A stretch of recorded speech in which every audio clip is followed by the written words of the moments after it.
Welcome back to the Ice Bath Sports Podcast. I'm Matt. I'm Griff. And once again, we did that backwards. Usually it's you doing the intro. I know. Week 2 was insane. It was so much better than week 1. Yeah, I was just about to say, because I think the reason week 2 was so crazy was because week 1 was super lame. Yeah, week 1 was really bad. I mean, it was just super low scoring all across the board.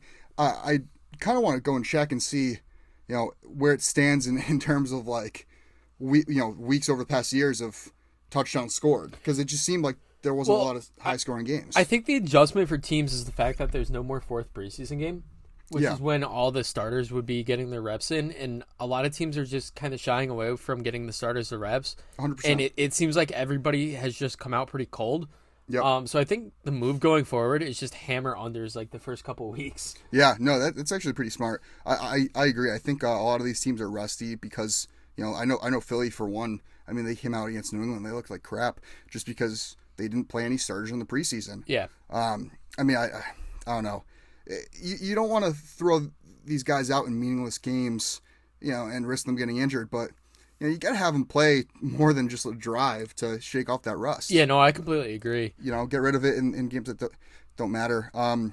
There's a lot of running backs that really shook off the rust, though. Yeah, especially this week. Young ones, too. Speaking of the Eagles, how about DeAndre Swift, man? Oh, my God. So Thursday night, talk about lighting up the stat sheet. Well, first off, he had 28 carries. Whenever you give a running back 28 carries behind the best offensive line in the league, you're going to produce. And Swift 100% did. He had 175 rushing yards and a touchdown. I mean, I had to play him in one league because I was afraid Aaron Jones was going to be out, and he was. And I lucked out playing Swift because he got me 28 points. Yeah, I think the thing with Philly, I was reading the stuff about Jalen Hurts' shoulder, and how I think it was Donovan McNabb that was talking to him, and how he was saying that shoulder's actually still bothering him. And I think if that's the case, I mean, you could see it in his accuracy. You could see it in his confidence to make throws downfield. And I think if that's the case, you're going to have to lean on that ground game. And DeAndre Swift is going to be a huge part of that offense going forward. Because like you said, when you throw in a back with his talent, because he's got all the talent in the world. He was super underutilized in Detroit. 100%. Injuries got the best of him, too. No, 100%. And I think you put a guy with that kind of talent behind that offensive line, he's destined to be successful. Yeah, and I think that's a good recipe for a lot of teams to follow if they want to be successful in the NFL is, make sure to bolster that defense and have a good run game. We see it all the time in the playoffs. A team that, has kind of utilized that theory a little bit is Atlanta with Bijan Robinson, Tyler Algier, which Bijan Robinson, another guy that had a breakout game this weekend. He had 19 carries, 124 rushing yards, and he added 4 catches for 48 receiving yards. Yeah, I've been a firm believer all along that Bijan Robinson is a very underrated pass catching back. Yeah. And that was evident in that game. And I think going forward, Bijan Robinson's just a clear RB1 in fantasy. Yeah, I mean, there was plays where he was putting multiple guys on skates. He's so shifty for a guy his size. He's so fun to watch. He's so much fun to watch. And what's, the thing with Bijan Robinson that a lot of, casual fans aren't going to realize is he's not the type of guy that's going to break off a 60-plus yard run. Like, he has the speed to, but he's more so the guy that's going to get the extra 5-10 yards. He's a north-south runner. Yeah, pick up the first down. Yeah, he's a north-south runner. He's going to get those extra yards, and he's going to go upfield. And, yeah, maybe he's not going to break off those huge carries, but he's going to be the reason they put together sustainable drives throughout this entire season, especially when you have a quarterback that's not proven himself, who's had moments where he's really struggled. But I think if you could lean on that ground game with Bijan Robinson and then you have your power guy and Tyler Algier, I think that's going to be really beneficial for that team. Yeah, and, given Ritter has had his struggles, but I do want to, show some respect to him because, Atlanta's 2-0 to start the season. They are 2-0. And, I mean, he's a guy that he's really limited his turnovers in the league. I think this week was the first time. Pick? Yeah, his first career interception, I believe, was it. I know in the NFL, I don't know about if it was in college as well or something like that. Well, there's some stat like that. He's also still never lost at home in college in the NFL. Yeah, that's crazy. I mean, And they go out and beat the Packers, who have a great defense. All he's got to do is be a solid game manager, and that team might be really good. They really boosted up that defense in the offseason. Yeah. And you have that run game, and you have some young weapons. They're going to be a good team in the future. Yeah, and keeping the theme of breakout running backs from week 2, James Cook is another guy. I was super high on James Cook coming in this year. I was like, you know what, he doesn't really have much competition in that backfield. Mm-hmm. Buffalo likes to utilize running backs in the passing game a lot, and we saw that this week with James Cook. 17 carries, 123 rushing yards, and he added 4 catches for 36 receiving yards. Now, didn't have any scores, but I mean, he put up a lot of yards. He's on pace for over 1,800 total yards and no touchdowns this year.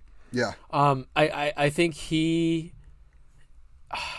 It kind of sucks for him because they have Latavius Murray and they have Damian Harris, who they were using in the red zone. Mm-hmm. Latavius Murray ended up scoring 2 touchdowns, and I know I was watching the game, and Damian Harris got a couple red zone carries as well.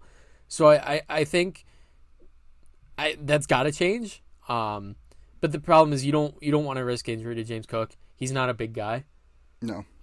So yeah. But he's a pretty powerful guy. He is. I mean, he's more shifty than he is a power back, but he has a good build to him. I think Latavius Murray is just doing his best Jamal Williams impression right now, and just taking those touchdowns away. Except I think the cream always rises to the top, right? I think they will make James Cook a every down back before the year's out. Spider. I mean, James Cook is way too talented to only be used on first and second downs. But speaking of a guy that's in a committee, before we move on from James Cook, just real quick, I watched pretty much that entire game, and I was so impressed with how explosive he looked. Mm-hmm. Like he was just breaking off these runs to the outside, just getting an extra 5-10 yards on plays that he had no business getting extra yardage out of. Yeah, and if Buffalo is smart, they'd start utilizing James Cook more. Just because Josh Allen, he's 28 now. He can't keep putting himself out there. And I think that's what they're trying to limit this year. Yeah, and taking those big hits. I mean, even like the QB sneaks and stuff. You have a decent enough offensive line. You have a good running back. Use that run game a little bit as more of a crutch now.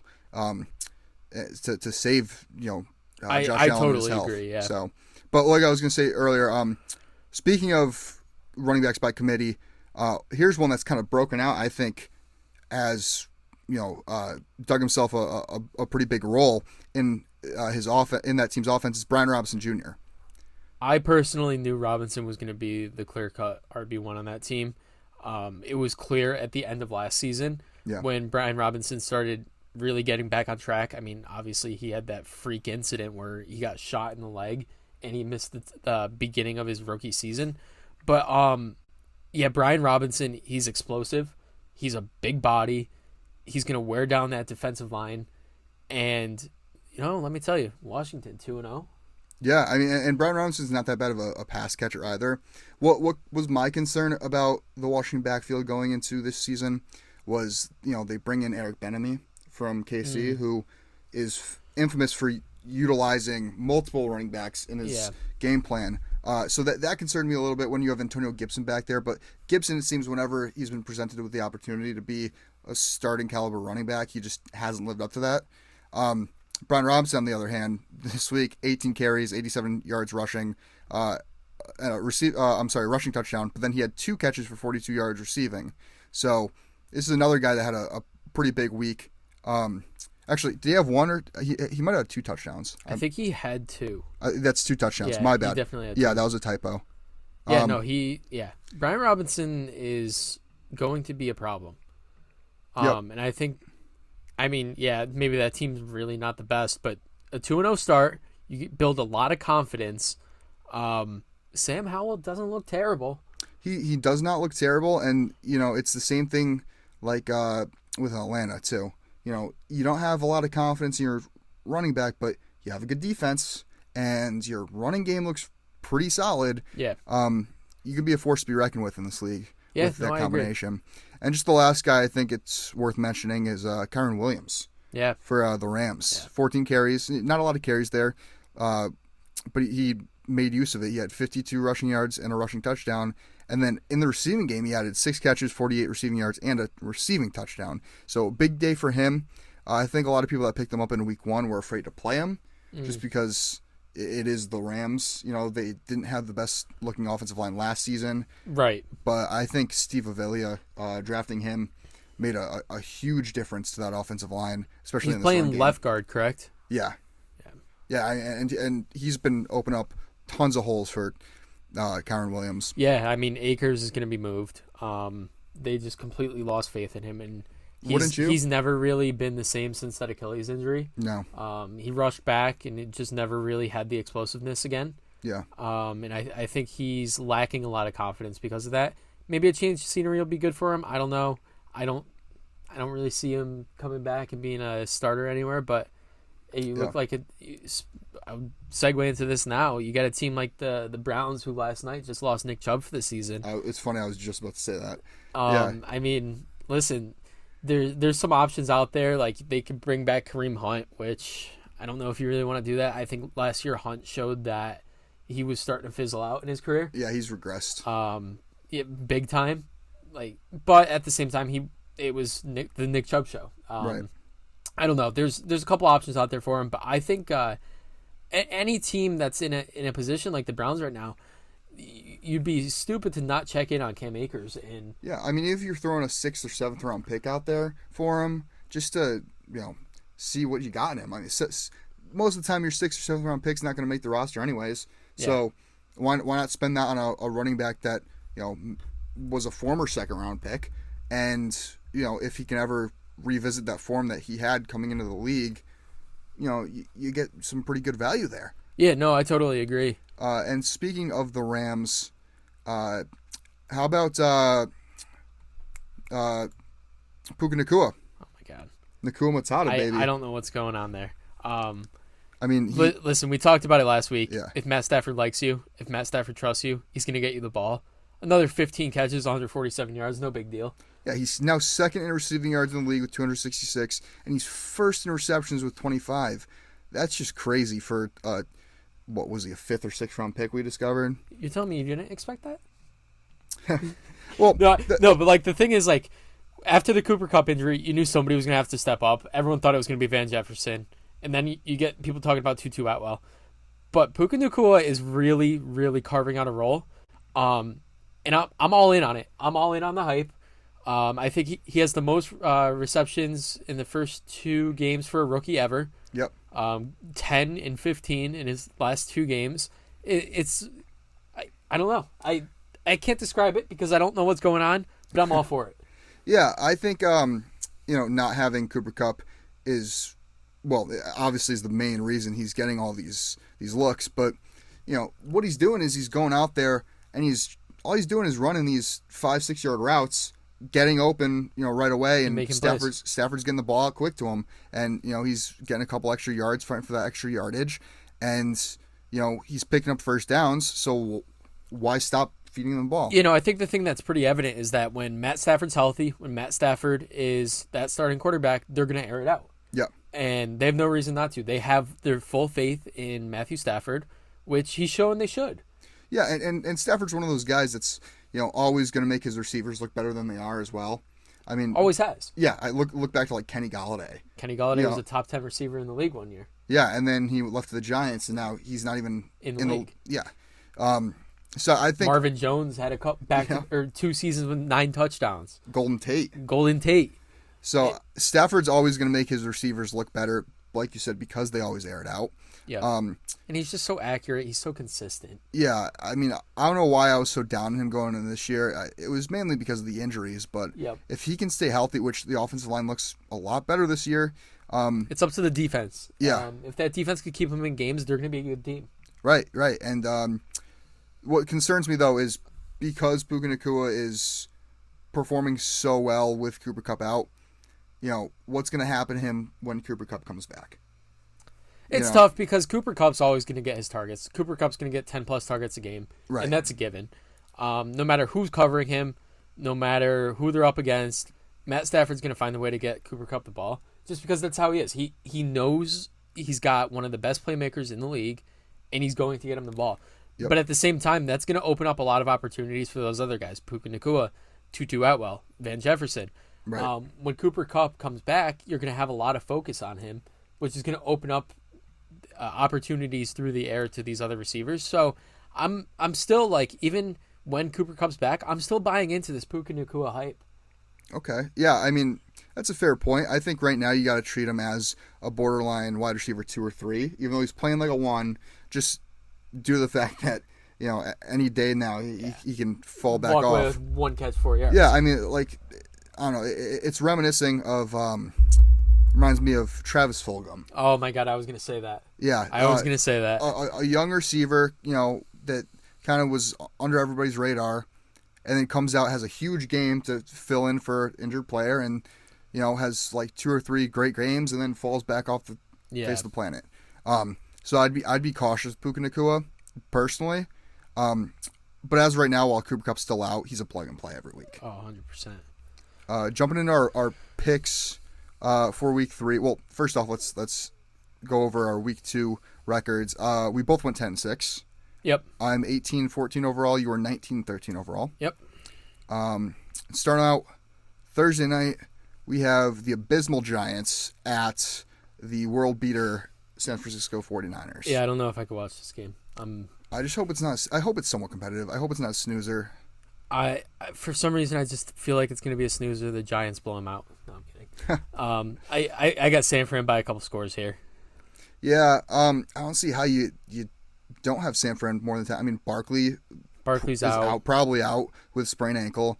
They almost lost the Cardinals. Yeah. I mean, they should have lost that game. They should have. The Cardinals really tried to lose that game. They're really tanking. Yeah, I mean, the Cardinals came in the locker room at halftime, was like, "What are we doing? We got to lose this game." Yeah, dude, I don't know. That first half, Josh Dobbs looked like the best quarterback of all time. Yeah, I don't know what's going on with the Giants or Wink Martindale's defense. I mean, the Giants' offense looked decent, I guess you could say, against Arizona, but I mean, you get absolutely destroyed by Dallas, then you come and you have a game against probably the worst team in the league. You almost lose. I don't have high hopes for the Giants right now. Yeah, neither do I. Give me San Fran. Tennessee at Cleveland. Man, Cleveland looked bad last night. Yeah. And with Chubb going down, I think that's... With Chubb going down, this team is screwed. Yeah. You give Deshaun Watson that huge guaranteed deal, and he is washed. He is. Very, very washed. I was always a Deshaun Watson hater. I didn't like him in college just because, like, I when I was really paying attention to college football, I really rooted for Bama, and so I hated those Clemson guys. But Deshaun Watson, man, when he came into the league, he was elite. He was a really good quarterback. He was. I mean, the Texans. Him and D-Hop were lighting it up on the stat sheet every week. You're not seeing any of that. If he didn't have Amari Cooper, he's throwing for less than 150 yards a game. Yeah, it doesn't help that that's a run-first team that just lost their arguably the best running back in the league. Yeah. I like Tennessee here going into Cleveland. Tennessee, they're a scrappy team. Yeah. I mean, talk about a team that has a lot of fight in them. Their defense looks pretty solid. Tannehill looked much better. Tannehill looked improved. I mean, Derrick Henry, although looks like he's starting to regress a little bit, is still Derrick Henry. We knew that was coming, but like you said, at the same time, he's still Derrick Henry. I mean, he's still gonna get you the extra, couple yards every carry that he's gonna fight for. But I like Tennessee. I think Cleveland is going down a bad path this year. Yeah, I agree. We have Atlanta at Detroit. This was kind of a coin flip for me because Atlanta's looked really good to start the season. And Detroit, they slipped up against Seattle this past week, but that was kind of a given. You go in, first game of the year, you beat KC in Kansas City. I mean, you're riding that high. Typically when, there's a big upset like that, the team tends to lose that next week. So I should have saw this coming. But I think they bounce back here and win at home against Atlanta. I've also got Detroit here. Any more analysis? No. Okay. For every reason that you just said, I think you hit the nail on the head. New Orleans at Green Bay. Now, Green Bay, they just escaped Well, actually, Atlanta just escaped beating Green Bay by 1 point. Green Bay's at home. They need to win this game. Man, New Orleans does not look great either. No, New Orleans has a solid defense, but that offense just that game last night sputtering. was a snooze fest. Yeah. Give me Green Bay here. I think Jordan Love has a really big game. Yeah, I mean he's looked great to start the season. He has. I just made a short yesterday about getting him a Super Bowl just because he's looked so good. But yeah, no, I mean Green Bay, especially if Aaron Jones is back, give me Green Bay. Yeah, I totally agree. Denver at Miami. Give me Miami all day. Yep. Second half of that game, Miami did not look great, but Denver's bad. Yeah, I mean, I thought Sean Payton was going to fix them, but you can't put lipstick on a pig.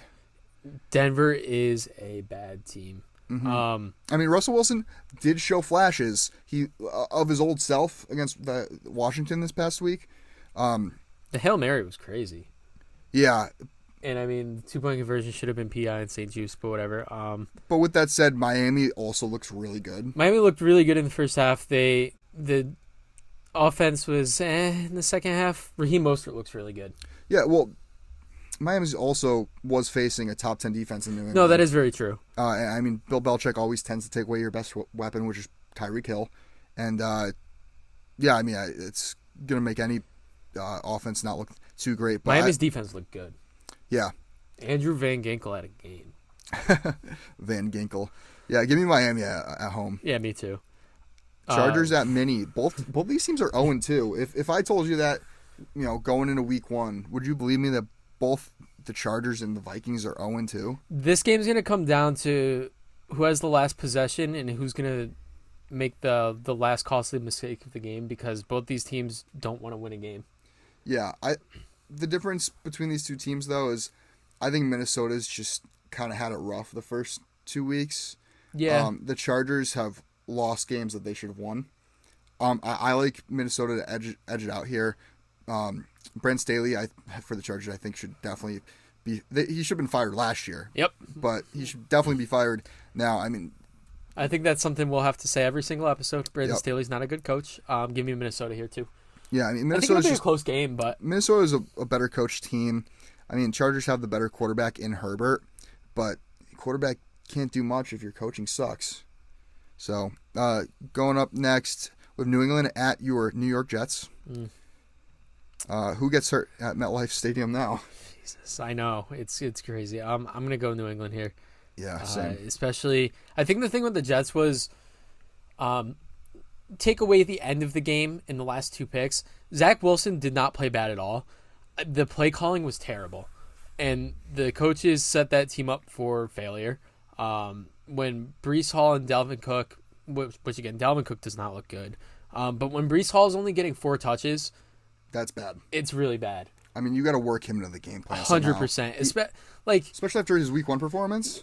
I get it. The issue is that when teams don't respect your passing game, they're going to stack the box and force you to pass the ball. Which, at the same time, if you're going to recognize that, then let Zach Wilson make those throws. Yeah.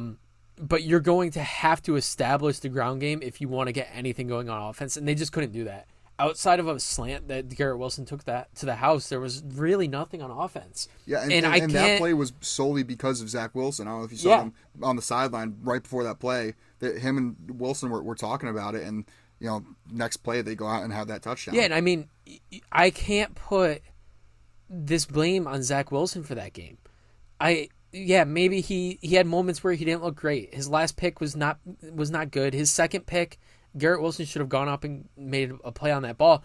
But take away the turnovers, throw them away completely. Zach Wilson looked more comfortable, but I don't know what Nathaniel Hackett's doing, where it just blows my mind every single year, man. New England here. Yeah, I like New England. New England has had 2 back-to-back close games. I believe it was 1-score games for both against Philly and Miami, and they played 2 top 5 teams in my opinion. Yep. And their defense looked really good against both. I can only imagine what their defense is going to do here against the Jets. I'm really excited to see Christian Silent Assassin Gonzalez face up against Garrett Wilson. My pick for Defensive Rookie of the Year. Got his first pick of his career. Yeah, he looks really good. He does look really good. I like New England. I think by a lot here. Really? Yeah. I hope not, man. I just that defense is really good, and I mean, if the Jets keep making mistakes, New England's going to capitalize. No, I agree. Next up, we have Buffalo at Washington. I don't think we really need to talk about this game much, Yeah. even though Washington is 2-0. Buffalo's just a much better team. Yeah, I mean, Buffalo, they sputtered week 1, but you can chalk that up to maybe Zach Wilson being the best quarterback of all time. I was going to say, starters not playing much in the preseason and coming out rusty. 100%. Like, when I was talking about that, that's one of the teams I was thinking about. It's like, man, they really needed starters to get out there in that third preseason game for much longer. Yeah. Because they came out slow. Yeah, I mean, look, they absolutely dismantled Las Vegas. But, I mean, even that slow start carried over into, like, the first quarter of that game, too. Yeah. And then they turned it on, and they were the Bills again. And they did. Now they're going to win it all or something. I don't know. But, yeah, I like Buffalo at Washington. Yeah, I agree. Another divisional game here of Houston at Jacksonville. Houston looks improved, but they are still the same old Houston. I got to go Jacksonville at home. I got to go Jacksonville, too. Houston looked much better in the second half of that game against Indy. They did. They started to come back a little bit. First half of that game was ugly. Yep. I think as good as Stroud has looked, I'm still not super impressed. I'm not sold, but I think a lot of his stats have been achieved in garbage time. Yeah, no, personally. I agree, but I think he's shown some promise that I didn't expect, and I think having a young receiving core that he's able to connect with early, which we'll talk about some of those guys later on, I think that's going to be beneficial for them long term. Yeah, I think they definitely have, a bright future for sure. I think DeMeco Ryans is a really good coach. I agree. Jacksonville, as bad as they looked against KC last week, I think this is a get-right game for them here. It's a statement game, and unfortunately, Houston's just going to be on the Jacksonville was inches away from winning that game. They had 4 separate plays in the back of the end zone where Trevor Lawrence made solid throws, and receivers just couldn't get that second foot down. Yeah. 2 of them on the same drive, but it was 4 in the entire game. So, I mean, game of inches, whatever. But Jacksonville, I have a lot of faith in. I think they're going to turn it around, and I think they're going to I really think they're going to have an explosive offense, and we'll see that this week. For sure. Indy at Baltimore. I got to go Baltimore, especially if Anthony Richardson's out. Yeah, he has that concussion. Yeah. Baltimore's 2-0. They look pretty solid. Baltimore's solid, yeah. Yeah, I'm not going to go out of my way and say that they look really good and that they're a top team in the league. I mean, you can't ignore the fact that they're 2-0. But at the same time, I mean, it's only been 2 weeks. It's been Houston and a struggling Bengals team. But yeah, I mean, Odell's hurt now. Yeah. They lost J.K. Dobbins. They're starting to get that injury bug. O-line's hurt. Yeah, like they do every year. I do like Baltimore in this one. I agree. But I could see this being a trap game. Yeah, man, Anthony Richardson, before he went down with that concussion, looked good throwing the ball, had 2 rushing touchdowns. Mm-hmm. He's going to be something, man. Yeah, I mean, I credit Shane Steichen with a lot of his development so far, too. I agree. Carolina at Seattle. I mean, you said it before we started recording. Carolina may be one of the worst teams in the league. They may be worse than Arizona. They're bad. And that was so tough to watch, man. Bryce Young does not look good, and they can't get anything going on offense. Their defense isn't generating enough pressure. It's going to be a long year, I think. I'm going to go Seattle here, coming off a big win. It's just a game where Seattle, I could see them blowing them out. Yeah, I mean, Seattle, again, another one-off in week 1. They lost the Rams, but again, the Rams came out and were a lot better than a lot of people expected.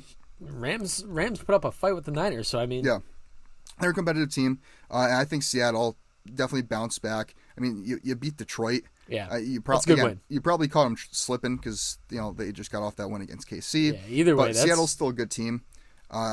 Geno looked good. Yeah, I like them at home. And again, it's hard to play in Seattle to begin with. 100%. Yeah. So I really like Seattle here.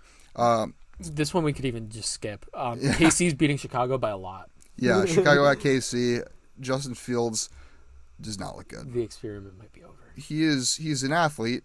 He's not a quarterback. I agree. 100%. And I wasn't a huge Justin Fields fan coming into the draft or anything. Neither was I.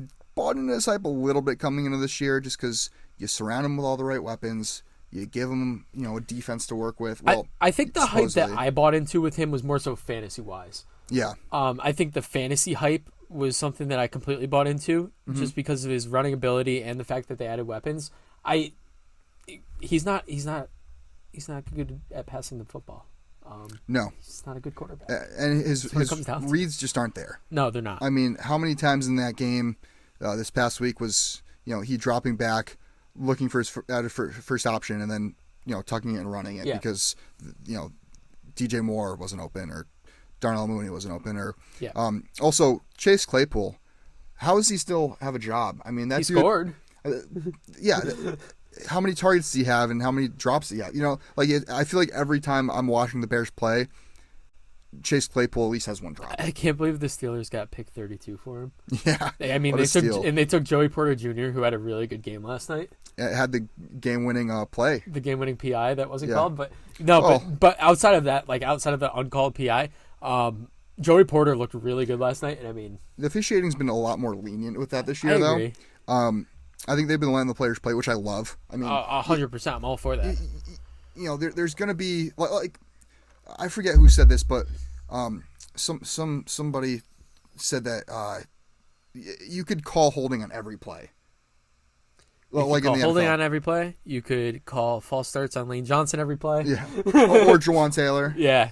But because there's going to be a penalty every play, but at some point you got to let the players play. Yeah. There's going to be little one-offs, little things that happen that shouldn't really be called. But here's another one where we don't have to say much. Dallas at Arizona. Yeah, Dallas by a million. I personally think Arizona is the worst team in the league. No, I agree. And talk about having the softest start of any team, schedule-wise for Dallas.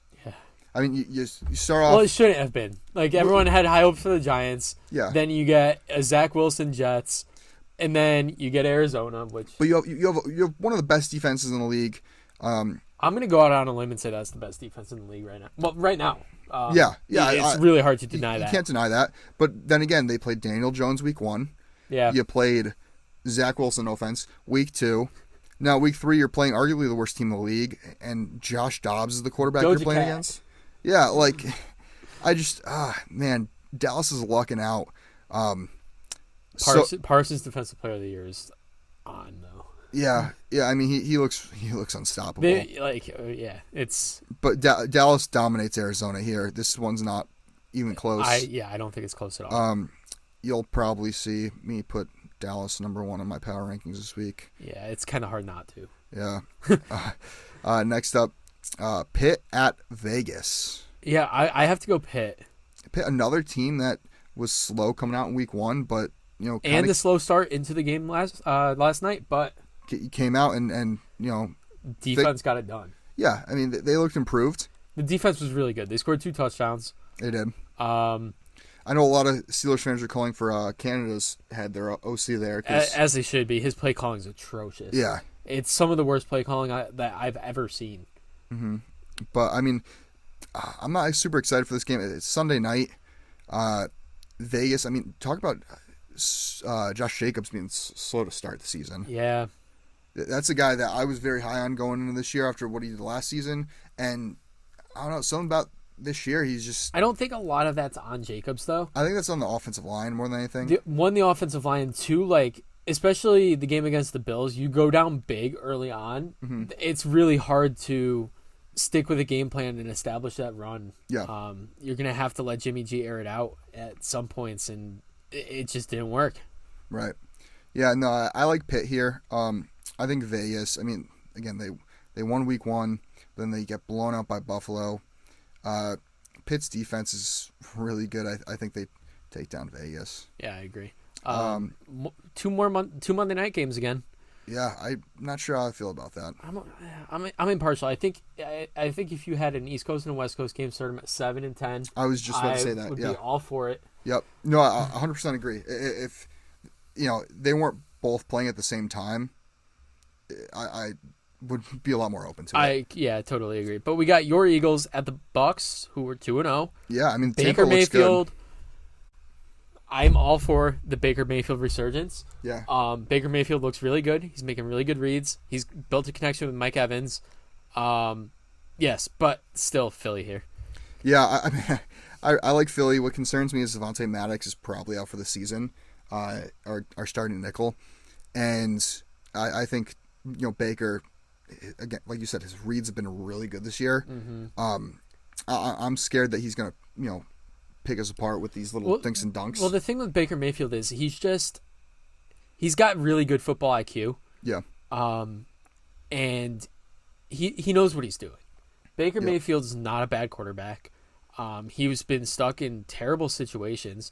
We saw flashes of it under McVay last year. Yeah, no, 100%. I mean, when he came and filled in for the Rams, he looked electric. He did. He looked like his old self, and I think a lot of his falling off to begin with was, Cleveland just, they had bought into the Deshaun Watson hype, and, Baker Mayfield had that shoulder injury, which nagged him for a couple of years. Yeah, I mean, he played with a torn shoulder that entire his last season with the Browns. So, yeah, Baker Mayfield, man, I'm all in on the hype. If you keep game planning like this, he's going to have a really successful season. And moving forward, he could be that QB1. Right, and Tampa's defense isn't that bad either. Yeah. I think Philly's the better team. I completely agree. I think it's a close game, though. Yeah, I agree. Yeah, Philly's, most of their games have been pretty close. I chalk that up to our defense. We've been making big plays, but we haven't been coming alive in the second half. Yeah. And we saw that a lot with Philly last year. Philly was a first half team. Mm-hmm. Come the second half, we did not make adjustments, and I think a lot of that's on Nick Sirianni too. Yeah. I just hope we can correct that this season, or else I don't think we have a shot at another Super Bowl appearance. And then finally, the last game on the Week 3 slate is the Rams at Cincy. I think this is the only one we were different on. Yeah, I'm gonna go with Cincy here. I think it's a must-win for Cincy. I will say that right now. They have to figure it out. Joe Burrow's got to figure it out. He's got to find a way to get over that calf injury. I think that's in the back of his mind. And I think he's afraid to make these plays that he would normally make. Burrow's got to figure it out. He's got to get the ball to Jamar Chase. He's got to keep feeding T. Higgins. And I think Joe Mixon's got to eat against that defensive front because outside of Aaron Donald, you don't have much there. I think Cincy really needs to come out. They have to put up 30+ this game. Rams defense isn't great, but that Rams offense, they may be able to tear Cincy's secondary apart. Yeah. So with the Rams Cincy game, I mean, first off, obviously we got to acknowledge Burrow did re-injure his calf at the end of the Week 2 game. Yeah. That's a huge concern for me. I think the Rams have been sneaky good. They kept it a close game against San Fran, who's one of the best teams in the league. And Cincy just has not impressed. And I'm with you that this is a must-win for Cincy. But I don't know. I'm not too confident in Cincy. The way Burrow's looked in the last 2 weeks just has been lackluster at best. And then he goes and he re-injures that calf. I think even if he does play, that calf injury is going to be nagging him in his mind, and I think it's going to, ruin his play a little bit. I think the Rams can take advantage of that. Yeah. Sean McVay is a really good coach, and Zach Taylor's from the Sean McVay coaching tree, if I'm not mistaken. Yep. So I think McVay is going to outcoach Taylor, and I think the Rams take the win here. Yeah. Let's jump into a quick waiver wire watch. We already touched on Kyren Williams, but man, if he's out there, go get him. I think I looked this morning. I mean, he's only been picked up in like a quarter of leagues on Sleeper. Yeah. But he had a breakout game in Week 2 coming out after he had a big game Week 1 as well. He's the bell cow back as far as I can see in Los Angeles. So, he's definitely worth a pickup. He's probably a solid RB3, maybe a potential RB2 going forward. Yeah. Let's talk about Jerome Ford real quick. Yeah, I mean, with the Chubb injury, obviously that's a run-first offense. We talked about it earlier. You need to, go out and try to pick up whoever's going to be the successor to, Chubb now that he's hurt. Kevin Stefanski just said that Jerome Ford will step in as the team's featured back. Yeah, which you did mention this earlier, though. I would be cautious of them signing Kareem Hunt. Yeah. He's familiar with the organization, with the offense. I could definitely see them bringing him in. And even if he's not the starter, he might take away carries from Jerome Ford. But I think for at least this week and maybe the next couple, Jerome Ford's definitely a nice plug-and-play back. Yeah, I just put in a waiver claim for him. Like, literally just now. And, on the theme of picking up cuffs, yeah. How about Matt Breida? I mean... Saquon has a sprained ankle. It's good news for you Barkley owners that it's not too serious. Yeah, it's not a high ankle sprain. It's just an ordinary ankle sprain, which I would assume keeps him out 1 to 2 weeks tops. Oh, yeah, I was going to say, I could see him being back next week. Yeah, honestly, yeah. But, I mean, Breida's a must pick up for at least this week, especially if you're in a pinch with running backs. I don't think he's going to get a lot of carries. I think that's going to go to maybe Eric Ray or whoever, I forget the other guy, Brightwell. I think they're going to be. Brightwell. I think they're going to get a lot of the touches on the ground, but I think Breida gets a lot of the receiving work. Yeah, I agree. Which in that offense, can create some RB3 production. Maybe throw them in your flex. Yeah, 2 receivers from Houston, Nico Collins and Tank Dell. I'm all for the Nico Collins hype. I loved him out of college. I mean, man, Houston's been bad since he came into the league, but Nico Collins is super talented. Watch the tape. It's no surprise that he's able to put up these big numbers right now, and I think that's going to continue. Yeah, and I'm a big fan of Tank Dell. He's young, he's a rookie, but he's a homegrown kid. He's from Houston. He went to college in Houston. With that offense, slinging that thing around with C.J. Stroud, and after their week 2 breakouts, I think these are definitely 2 guys you should go after. Yeah, no, I agree. I think they're not going to be a great team. They're going to be down a lot. They're going to be throwing the ball a lot, and late in games, these are the kind of guys that are going to put up the fantasy points for you. Yeah, I mean, they're not the most flashy, but they'll get you, I think, 15, 20, maybe a week. I think that they have that type of ceiling. And another guy that's been pretty consistent is Tutu Atwell for the Rams. We talked about Puka Nacua, who's been really, really good. But Tutu Atwell is a different type of player. He's more of a guy that's going to stretch the field for LA, in my opinion. Yeah. He's small. He's not that big of a body. He's not going to get the slot work like Puka Nacua or Cooper Kupp. But I think he's going to be consistent number 2 for Stafford, even when Kupp comes back. Listen, week 1 he had 6 catches, 119 yards. He played in 79% of the offensive snaps. Yeah. Came back this week, another 7 catches, 77 yards. Played in 94% of the snaps. Yeah, I mean, this is a guy they're going to get involved in their offense, and I think it's just the start. I believe he's a former second round pick, right? Was he really? Yeah, he was a 2nd or 3rd round pick. He was a day 2 guy. I'm pretty sure. Huh. Yeah, you can look it up. But I knew he was Louisville. I remember watching him play at Louisville. I don't remember what 2nd round of 2021. Oh yeah, 2nd round. Wow. Yeah, so I know they took him pretty high, and I think they're going to utilize him. Matty Stafford out there in LA, he likes to sling that thing. Yeah. And Atwell's going to produce. And then finally, one last guy that's worth mentioning is Zach Ertz. Not flashy. If you need a tight end, go out there and get him. Arizona's got to throw to somebody. Ertz has been decent first 2 weeks, but definitely a guy that I think you should go out and get. I totally agree. I think that's going to wrap us up. Yeah, check us out on social media at IcePath Sports on Instagram and TikTok, at IcePathPod on Twitter/X. Check out the video version. We're back with the video this week on the IcePath Sports Podcast YouTube page. We'll see you guys next Tuesday. As always, stay cool.